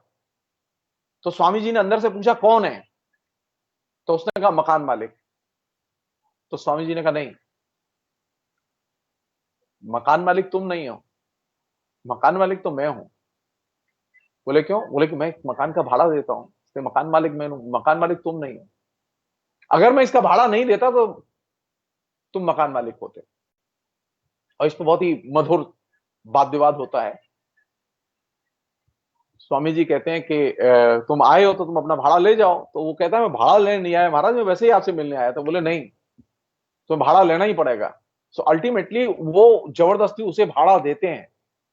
वो भाड़ा लेना नहीं चाहता, वो उनकी विद्वत्ता से बड़ा प्रभावित था, उसके मुंह से स्लिप कर गया कि मैं मकान मालिक आपसे मिलने आया हूं। तो वो ब्लाइंड थे, वो देख नहीं पाते थे। तो वो कोई भी पहचट होती थी, कोई ध्वनि होती थी, तो वो पूछते थे कि कौन है।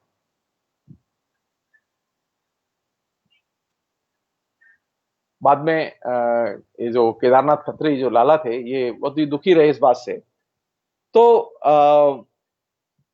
उन्होंने एक बार ये भी कहा बड़े प्यार से, एक और सज्जन थे जो कि वहां सेठ थे, वो उनसे मिलने आए। उनका नाम था गुरसाहिल मल जी। गुरसाहिल मल जी जब स्वामी जी से मिलने आए तो उन्होंने 5 रुपए भेंट चढ़ाई उनके चरणों में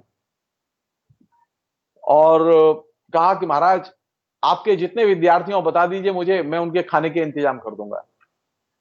अब ये बात सुन के ब्रजानंद जी को बहुत कष्ट हुआ, उनको अंदर से लगी। तो उन्होंने कहा कि हमारे यहाँ तो कोई विद्यार्थी खाने के लिए है नहीं, हमारे तो कोई भिखारी है नहीं। क्योंकि वे अपने विद्यार्थी को भिक्षुक नहीं मानते थे। अब वो सहाय मल जी जो है बहुत परेशान हुए इससे कि अरे मैं तो सामान्य सी बात कही थी, लेकिन ये तो दूसरे ढंग से समझने लगे। उन्होंने कहा नहीं, तुम जिस भाषा में बोला है तुमने कि महाराज आपके कितने विद्यार्थी हैं जिनके भोजनात का प्रबंध किया जाए, ये उसका सेंटेंस था। और ये सुनने के बाद में स्वामी ब्रजानंद सरस्वती की जो प्रतिक्रिया थी वो ये थी कि यहां कोई भिक्षुक नहीं है, किसी के खाने का इंतजाम करने की जरूरत नहीं।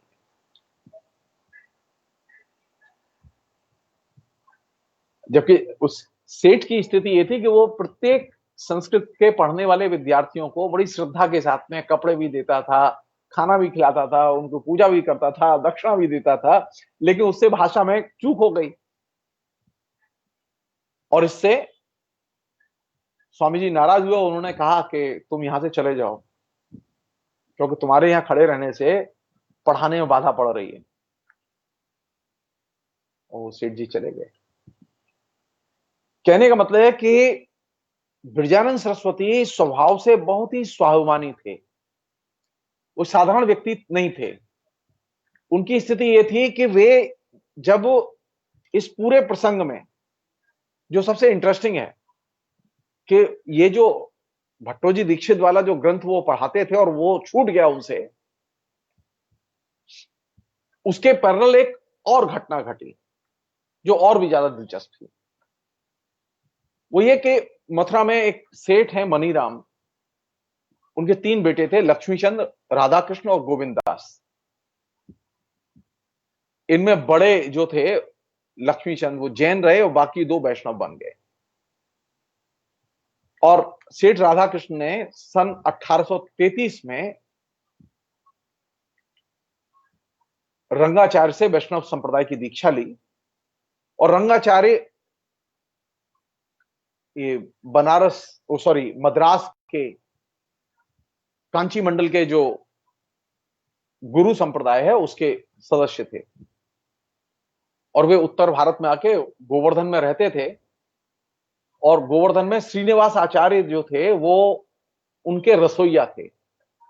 उन्हीं से उन्हें दीक्षा मिली थी और बाद में श्रीनिवास आचार्य की गद्दी के वे उत्तराधिकारी बने रंगाचार्य।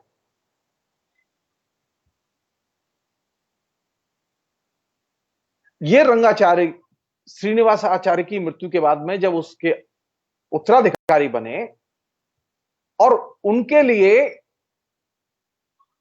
ये सेठ लक्ष्मी चंद और दूसरे लोगों ने मिलके, जो भाई थे, इन्होंने मिलके लक्ष्मी नारायण का मंदिर एक वृंदावन में बनवाया, जिसे आज श्रीरंग जी के मंदिर के नाम से हम लोग जानते हैं।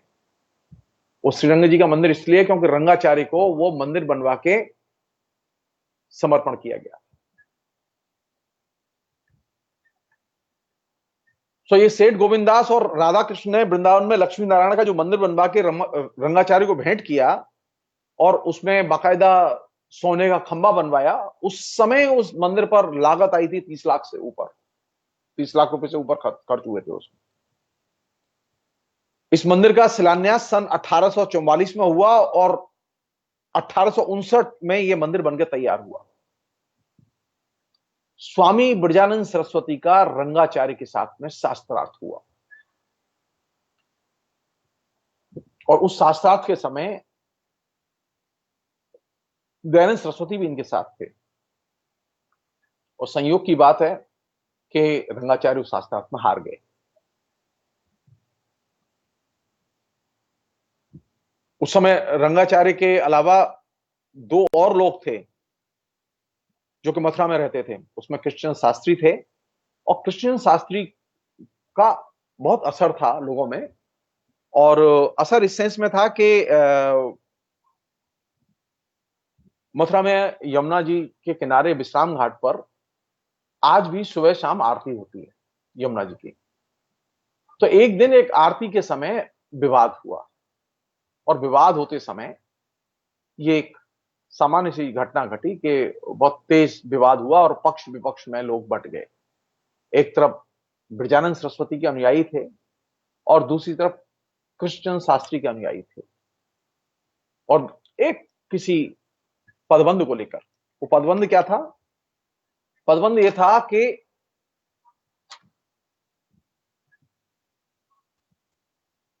अजात युक्ति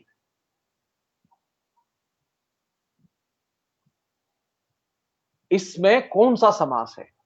इस पर प्योर एकेडमिक व्याकरण की दृष्टि से विवाद हुआ कि इसमें कौन सा समास है।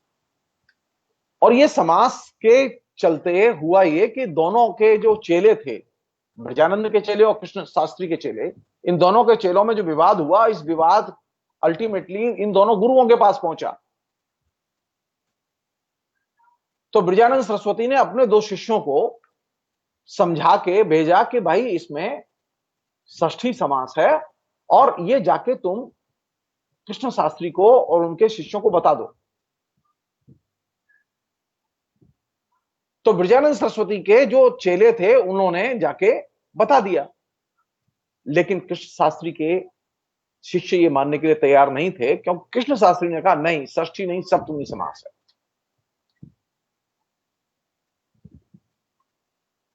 अब ये जो कृष्ण शास्त्री थे और इनके जो दोनों चेले थे जिनके साथ विवाद हुआ, लक्ष्मण शास्त्री और मुरमुरिया, ये तीनों उस शहर के एक बड़े सेठ थे, उनके आश्रित थे। और वो सेठ, अब यहां से बहुत तेज एक डेवलपमेंट होता है जो कि बहुत महत्वपूर्ण है। एक तरफ ब्रजानंद सरस्वती, उनके चेले गंगदत्त और रंगदत्त, ये दोनों एक बात कह रहे हैं कि ये जो पदबंध है इसमें षष्ठी समास है, और कृष्ण शास्त्री और उनके चेले लक्ष्मण शास्त्री और मुरमुरिया ये कह रहे हैं कि इसमें सप्तमी समास है। और इस विवाद का अंत होते न देख अंत में निर्णय किया गया कि काशी के पंडितों से राय ली जाए। अब आप समझिएगा झगड़ा कहां से शुरू हुआ, जहां से कि ब्रजानंद सरस्वती बदलते हैं। अब पब्लिक, पहले शास्त्रार्थ की घोषणा की गई मथुरा में कि पब्लिक शास्त्रार्थ होगा, तो सेठ राधा कृष्ण जो है इससे परेशान हो गए कि पब्लिक शास्त्रार्थ होगा तो ब्रजानंद सरस्वती और उनके शिष्यों को हराना बहुत मुश्किल है। और जो सेठ राधा कृष्ण के जो आश्रित थे कृष्णचंद्र शास्त्री, उन्होंने एकदम मना कर दिया कि वो पब्लिक शास्त्रार्थ में शामिल नहीं होंगे क्योंकि वो हार जाएंगे। लोग उम्मीद कर रहे थे कि ब्रजानंद सरस्वती नहीं आएंगे क्योंकि एक छोटी सी चीज है, लेकिन ब्रजानंद सरस्वती ने कहा मैं जाऊंगा शास्त्रार्थ में और मैं देखना चाहता हूं कौन आता है इससे डिफेंड करने के लिए। तो हुआ यह, कृष्णचंद्र शास्त्री ने अपने 2 प्रतिनिधि वहां भेज दिए, वो खुद नहीं गए शास्त्रार्थ में। तो शास्त्रार्थ के दौरान सेठ जी ने एक चाल चली, उन्होंने शर्त रखी कि 200 रुपए दोनों पक्ष जमा करें। और यह शर्त इसलिए लगाई गई कि उन्हें यह उम्मीद थी कि ब्रजानंद सरस्वती के पास 200 रुपए नहीं होंगे। तो ब्रजानंद सरस्वती इसके लिए भी राजी हो गए, उन्होंने भी शर्त के लिए 200 रुपए निकाल के रख दिए। तो दोनों पक्षों से 200 रुपए लिए गए और 100 रुपए सेठ राधाकृष्ण ने मिलाए और इस तरह से 500 रुपए की धनराशि रख दी गई कि जो जीतेगा 7 शर्त में उसे 500 रुपए दिए जाएंगे।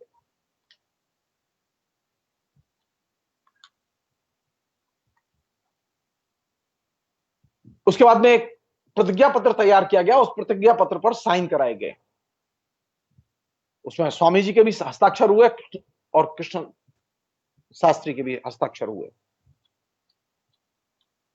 गताश्रम नारायण का मंदिर जहां के ब्रजानंद सरस्वती पढ़ाते थे और वो विश्राम घाट पर ही है, वो गताश्रम नारायण के मंदिर में इस शास्त्रार्थ होना तय हुआ।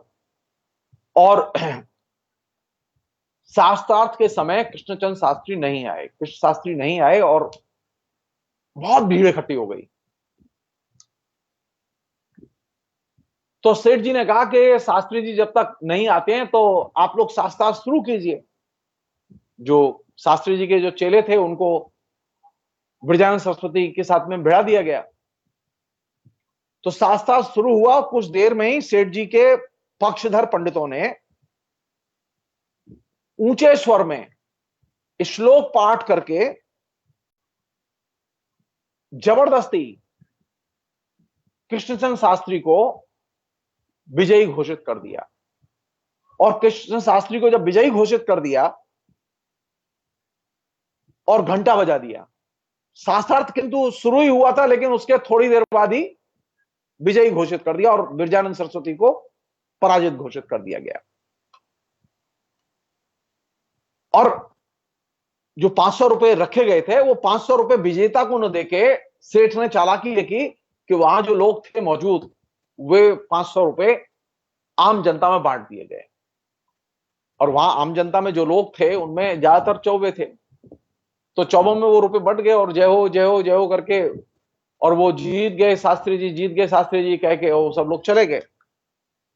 इससे ब्रजानंद सरस्वती बहुत मर्माहत हुए।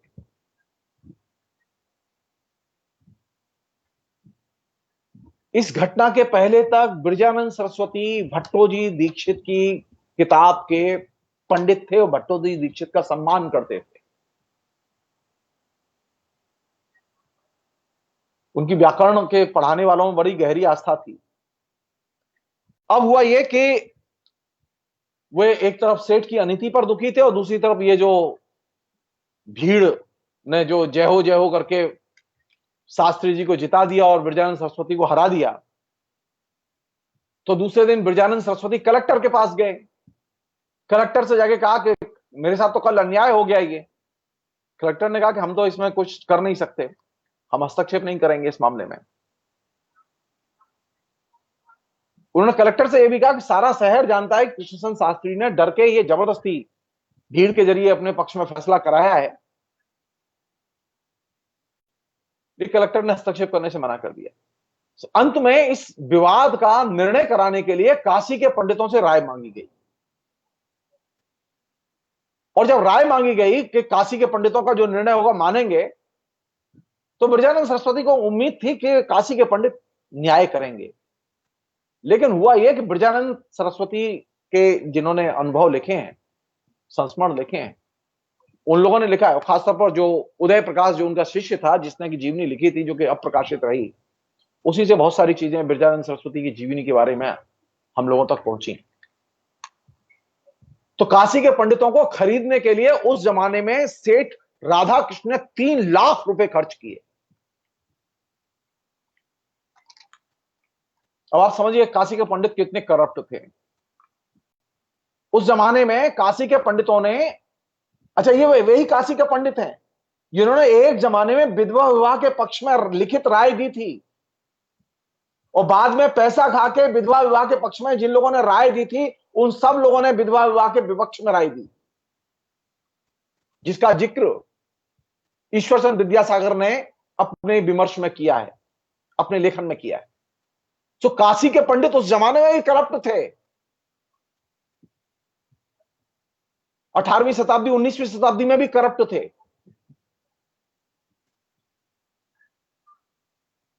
और काशी के पंडितों को 3 लाख रुपए खर्च करके मैनेज किया सेठ राधाकृष्ण ने। और उस समय पंडित काकाराम शास्त्री, गौड़ स्वामी, काशीनाथ शास्त्री आदि ने ब्रजानंद सरस्वती के खिलाफ में फैसला दिया और कहा कि ये जो अजात युक्ति जो पदबंध है इसमें सप्तमी समास है, जो कि ग्रामर की दृष्टि से, व्याकरण की दृष्टि से गलत है। व्याकरण की दृष्टि से ब्रजानंद सरस्वती जो कह रहे थे वही सही था। इस पर दुखी होकर ब्रजानंद सरस्वती ने काशी के पंडितों को अप्रोच किया और कहा कि ये क्या तमाशा है, तुम लोगों ने गलत निर्णय क्यों दिया, तुम लोग तो जानते हो। तो बोले कि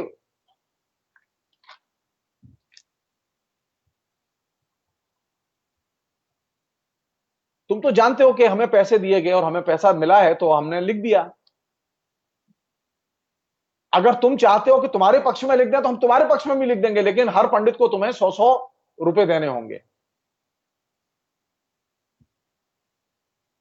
बाद में आगरा चूंकि ये क्षेत्र में पड़ता था, मथुरा, तो आगरा क्षेत्र में जो न्यायालय था, न्यायालय में भी एक पंडित हुआ करता था। उस पंडित के यहां भी ब्रजानंद सरस्वती ने अप्रोच किया और कहा कि यह निर्णय गलत हुआ है शास्त्रार्थ का, काशी के पंडितों ने गलत राय दी है। तो उस अदालत में जो पंडित होता था उस पंडित को भी सेठ राधाकृष्ण ने खरीदा और उसने कहा कि जो काशी के पंडितों की राय है वो सही है, हम इसमें कुछ नहीं बोलेंगे।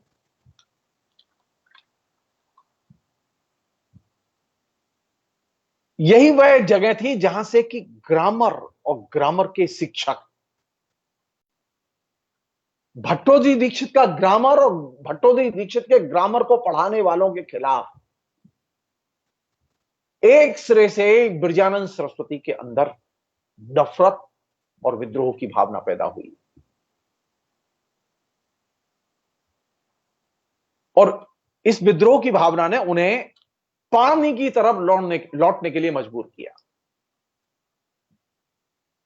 यही वह जगह थी जहां से कि उनका जो मनुष्यकृत जो शास्त्र था उस मनुष्यकृत शास्त्र से विश्वास उठ गया और ऋषिकृत शास्त्र की तरफ विश्वास बढ़ गया। तो कौन सी चुनौती आई ब्रजानंद सरस्वती के सामने? ये जो काशी के पंडित थे, जो व्याकरण के पंडित थे, जो सनातन धर्म के सबसे बड़े धर्म रक्षक थे, उनकी तरफ से चुनौती आई। और यही वह जगह थी जहां से कि उन्होंने अपने योग्यतम शिष्य के तौर पर दयानंद सरस्वती को तैयार किया। दयानंद सरस्वती ने जो पूरा का पूरा वैभव अपने वैदुष्य का निर्मित किया, उस वैभव का जो टारगेट थे वे कौन लोग थे? आर्य समाज के और दयानंद सरस्वती के जो शास्त्रार्थ की परंपरा और शास्त्र निषेध की जो परंपरा, सनातन हिंदू धर्म के जो शास्त्र और उनका जो निषेध की जो परंपरा दयानंद सरस्वती ने शुरू की, उसका आधार कौन सा था? वह योग ब्रजानंद सरस्वती को जिसने अपमानित किया। अपमानित किसने किया? बनारस के पंडितों ने अपमानित किया। तो वे इस बात से बहुत खुश हुए जब उन्हें पता चला कि दयानंद ने अपने पांडित्य से बनारस के पंडितों को परास्त किया है।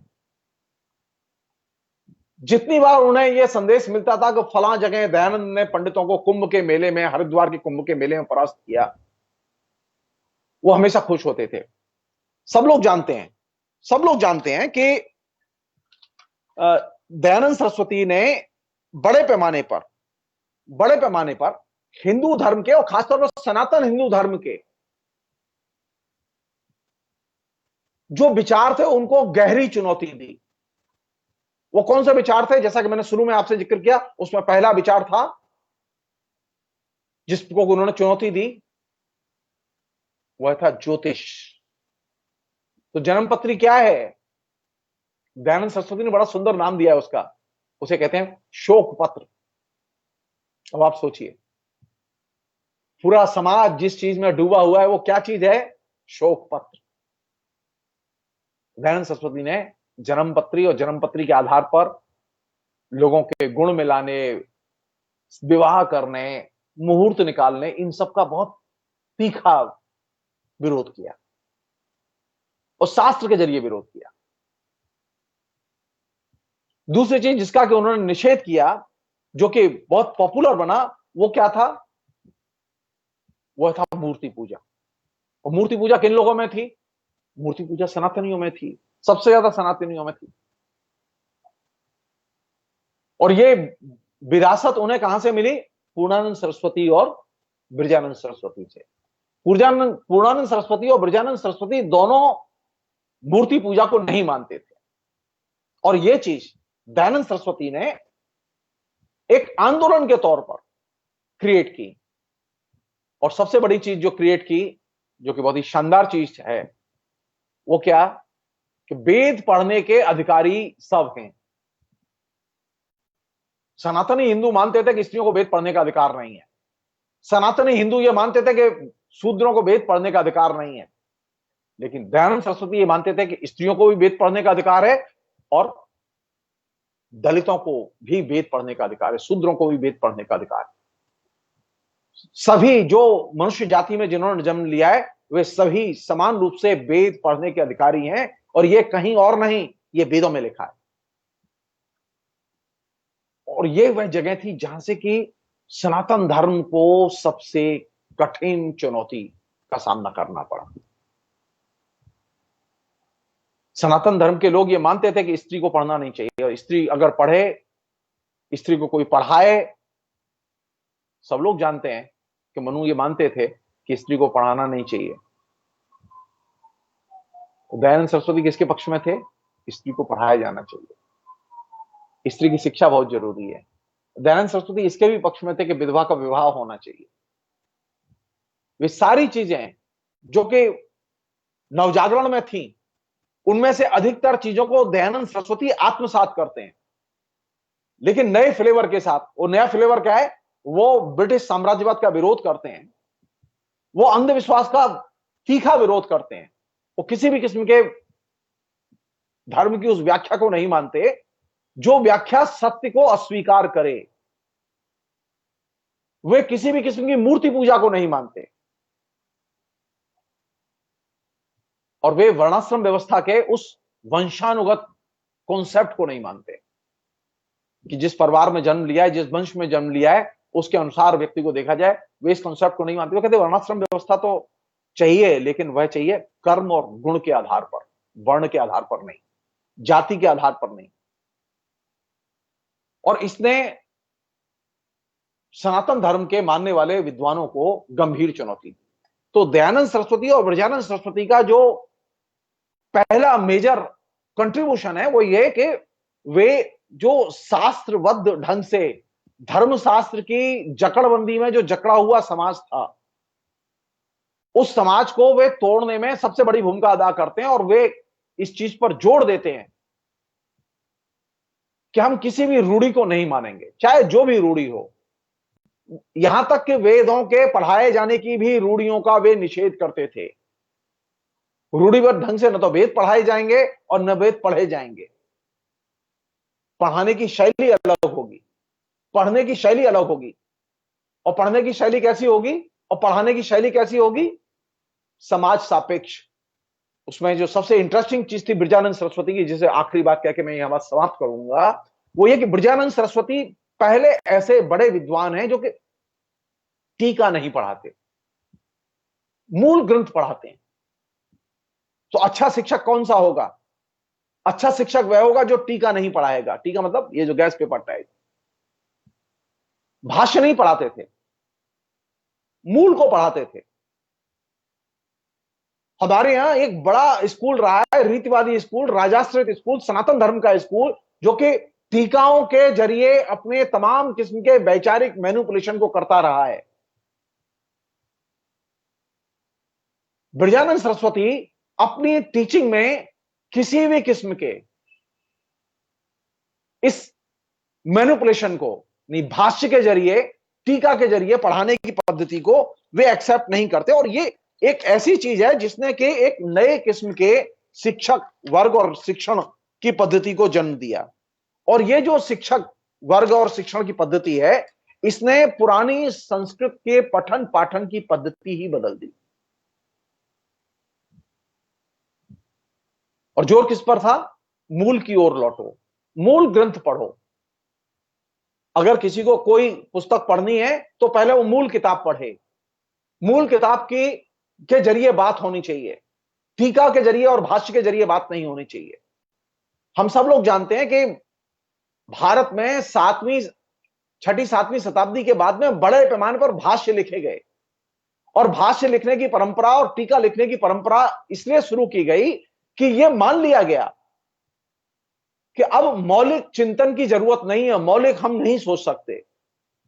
मौलिक तो जो लोग सोचना जानते थे, सोच सकते थे, वो पहले लिख गए हैं, हम तो सिर्फ भाष्य लिख सकते हैं। और इसने एक खास किस्म के रूढ़िवाद को जन्म दिया। इस रूढ़िवादी दृष्टिकोण से निकलने का एक ही तरीका हो सकता था कि टीका और भाष्य की संस्कृति को शिक्षण प्रशिक्षण से एकदम बहिष्कृत किया जाए। तो टीका और भाष्य की संस्कृति से बाहर निकल के मूल ग्रंथों की तरफ लौटा जाए और मूल ग्रंथों की आलोचना की जाए, मूल ग्रंथों को पढ़ा जाए। और वही जगह है जहां से कि मौलिक चिंतन की शुरुआत होती है।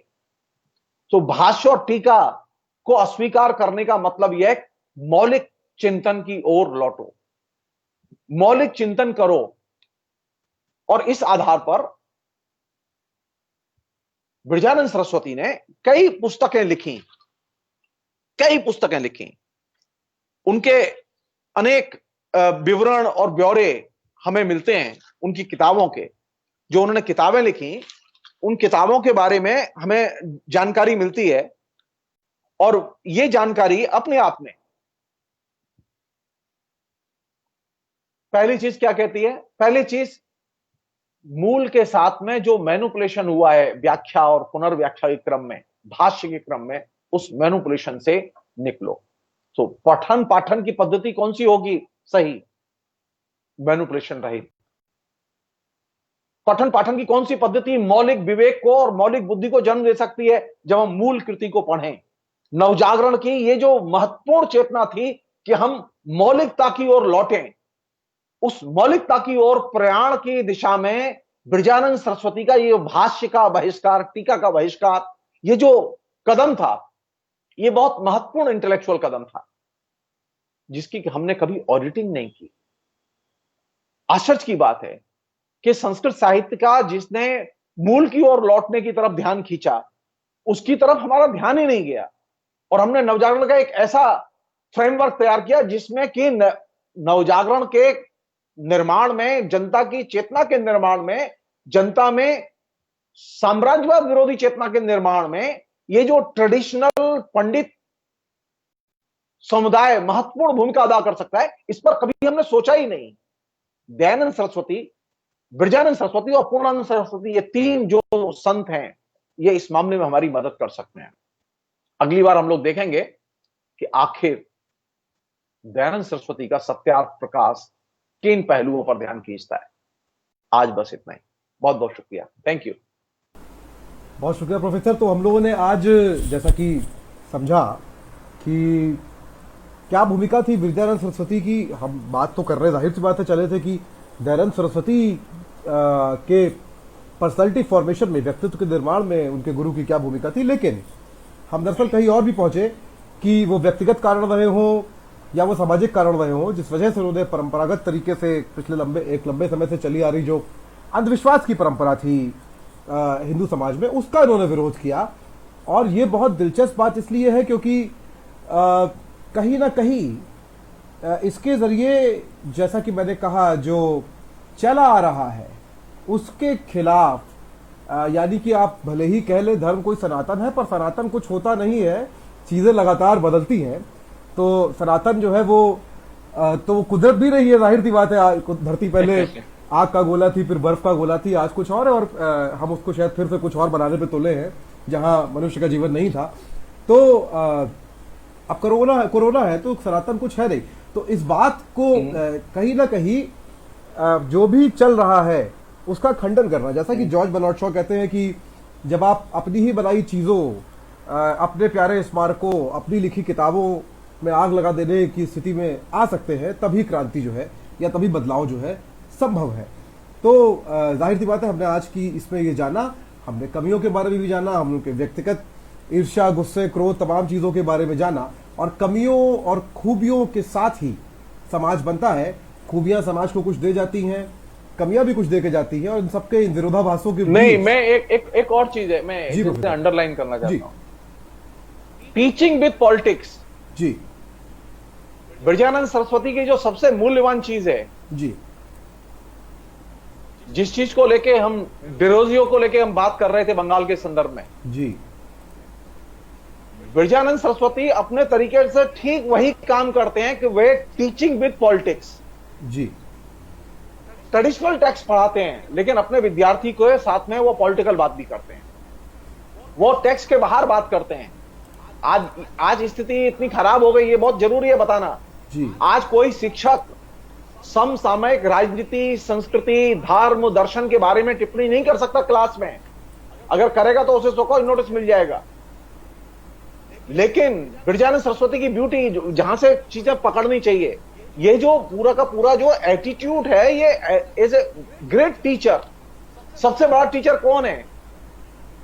वह जो के पाठ को पढ़ाते हुए समसामयिक राजनीति, संस्कृति, धर्म, इन सबके बारे में नए नजरियों को, रूढ़ि मुक्त नजरियों को तवज्जो दे।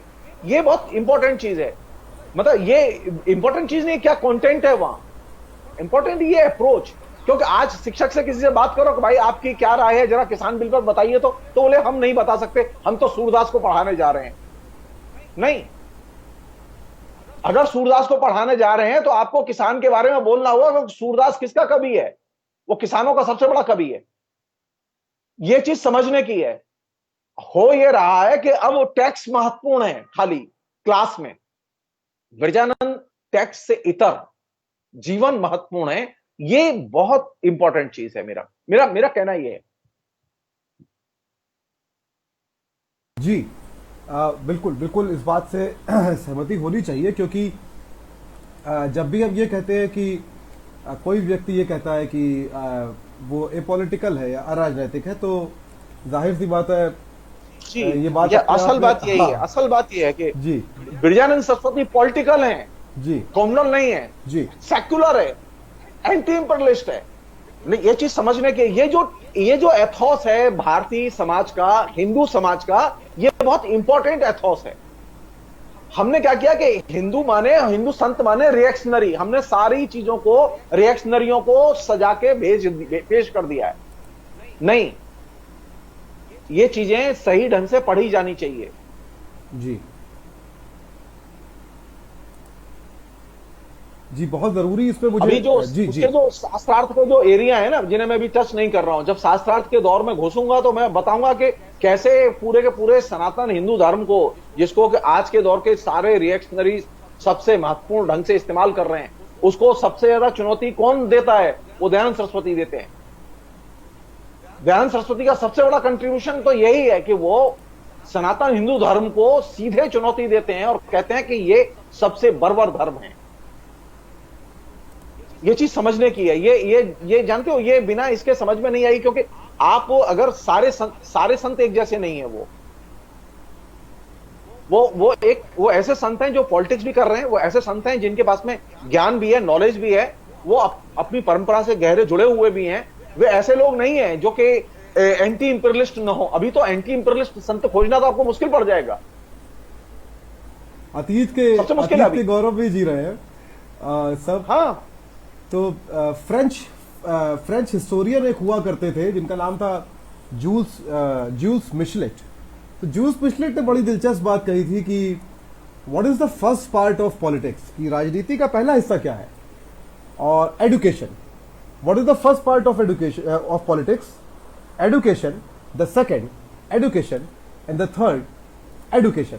और इस बात को जो है वो एंजेलिक कीडो दोहराती हैं और वो कहती हैं कि एडुकेशन इज वेरी पॉलिटिकल, कि शिक्षा जो है वो बहुत पॉलिटिकल चीज है।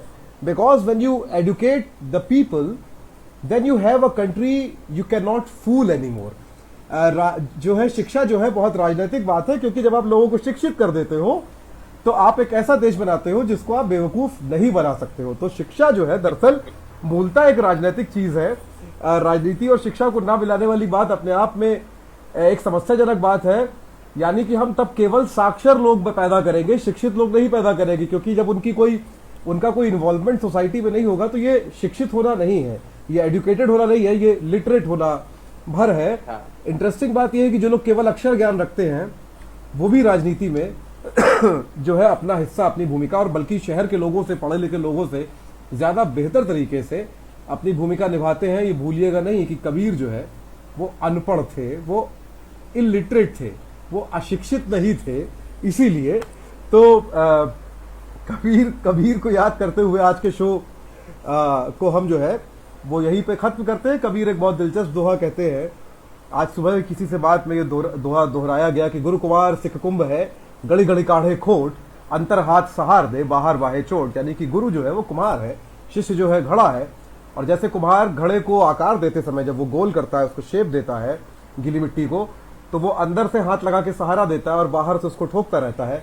वैसे एक अच्छा टीचर जो है, एक जो गुरु है, वो अपने शिष्य को लग सकता है कि बाहर से थोड़ी चोट दे रहा है, ठोक रहा है, बजा रहा है, लेकिन अंदर से एक हाथ से उसको सहारा दिए रहता है। तो आशा करते हैं कि सारे गुरु अंदर से पॉलिटिकल हाथ का सहारा देके और ऊपर से शिक्षा का हाथ रखेंगे और अपने अपने छात्रों को एक बेहतर नागरिक बनाएंगे, क्योंकि बेहतर नागरिक होना अपने आप में एक तरह की राजनीति है। इसी के साथ प्रोफेसर बहुत बहुत शुक्रिया आपका, और अगले एपिसोड पे हम स्वामी दयानंद के बारे में और बात करेंगे। तीसरा एपिसोड होगा और हम समझने की कोशिश करेंगे कि क्या वजह रही, न केवल स्वामी दयानंद का जो विचार है, जो अवधारणा बनी, उसकी क्या वजह रही इसकी भी, कि आर्य समाज जो है धीरे धीरे पथभ्रष्ट हुआ स्वामी दयानंद के बाद, क्या हुआ उसके साथ, ये सब हम समझेंगे नवजागरण की कहानियों के, भारतीय नवजागरणी कहानियों के इस शो में, जिसका नाम है रेनेसा, यानी कि रेनेसांस। बहुत बहुत शुक्रिया आप सबका, बहुत बहुत शुक्रिया पुष्कर आपका।